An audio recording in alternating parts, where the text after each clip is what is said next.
Welcome to Turku, Finland. Located about 2 hours by train from Helsinki, it's an easy place to come for a few days of exploring.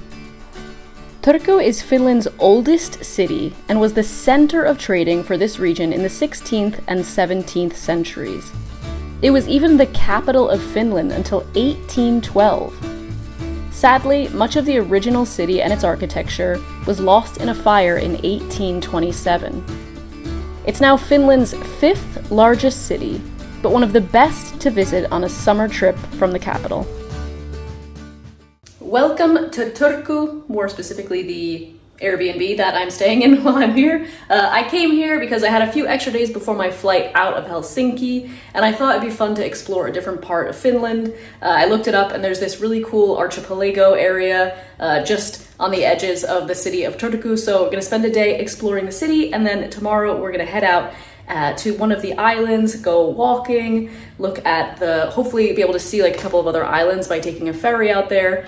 And yeah, just exploring this region, seeing a different side. Supposedly Turku is like the foodie capital of the region. There's also a craft beer bar up in an old prison. So yeah, lots to see, lots to explore. Let's go. On my first day in Turku, I wandered around the city center, which is incredibly walkable. Much of the activity sits along or close to the Aura River, where you can find bars and restaurant boats like these to enjoy a drink in the evenings. A good place to start is the Turku Cathedral, which was restored after the fire of 1827. It's a Lutheran church that's completely free to enter. It's home to royal tombs and frescoes. Across the river, you'll find some cute riverside food spots, as well as the Pharmacy Museum and Quencel House, a wooden home from the 18th century with information about the historical pharmacy that used to be housed here. Another great museum for art lovers is the Turku Art Museum. Inside a stunning 20th century building, you'll find a wide collection of different types of art, mainly from Nordic artists. The surrounding streets are also well worth exploring for their colorful architecture.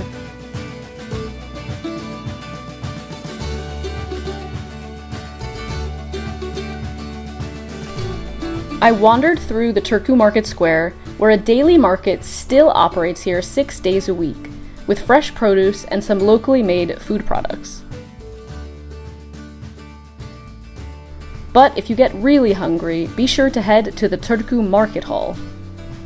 There are food vendors and restaurants serving up the best salmon soup I had in Finland, plus some seriously delicious seafood dishes that are of a very high standard, but not so high a price.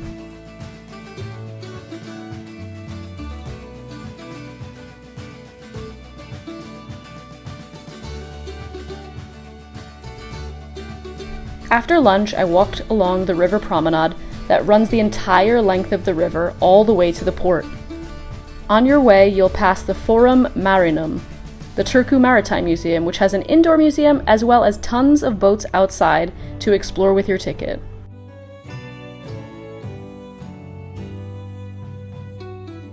If you walk to the end of the waterfront path, you'll reach Turku Castle. You can walk into the courtyard area for free. There's a cafe with outdoor seating where you can have a coffee or a beer, relax in the sunshine, and soak up the history of the castle.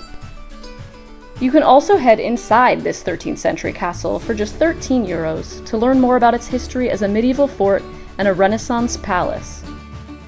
After exploring the castle, I wanted to head back across the river to where I was staying.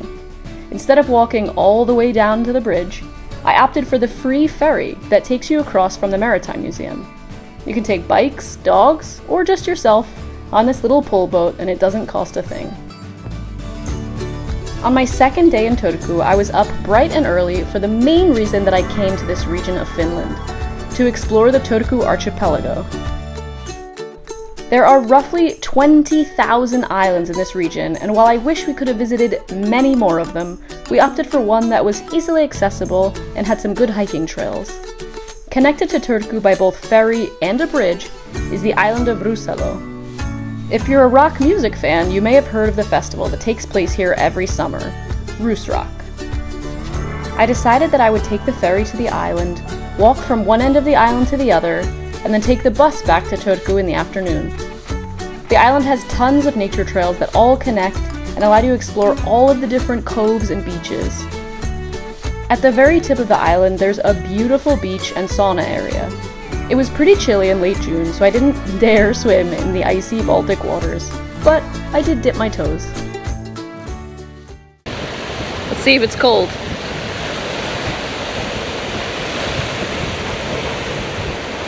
I'm worried. It's kind of similar to the one in the Baltic. Yeah, definitely.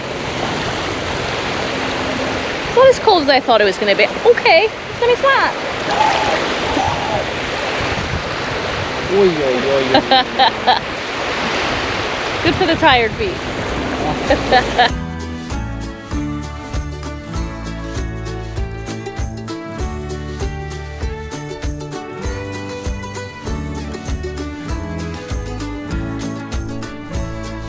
Then it was time for a little local snack. Some salted licorice. We're gonna try some salted licorice, a local specialty. I'm not sure. I do like licorice and I like salt, so it could be a winner. It smells like licorice.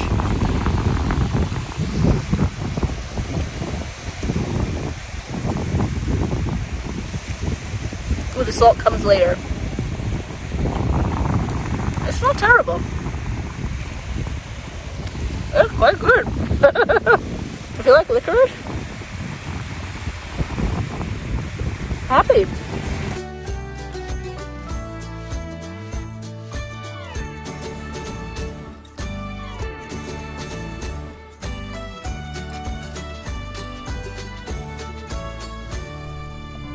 After a fun day of exploring through Russelo, I hopped on the bus and got off at one of the city's coolest craft beer spots, Kakkola Brewing Company. I hope you enjoyed exploring beautiful Turku with me. My 10 days in Finland was absolutely incredible. Exploring one of the islands was a real highlight of my time in Finland, and if you get the chance and have the time to explore more of the islands, I cannot recommend it enough. If you enjoyed this video, please give it a thumbs up, it really supports my channel. Thanks as always for watching, and I will see you next time as I hop on a plane and head to one of my favorite European countries. See you then. Bye.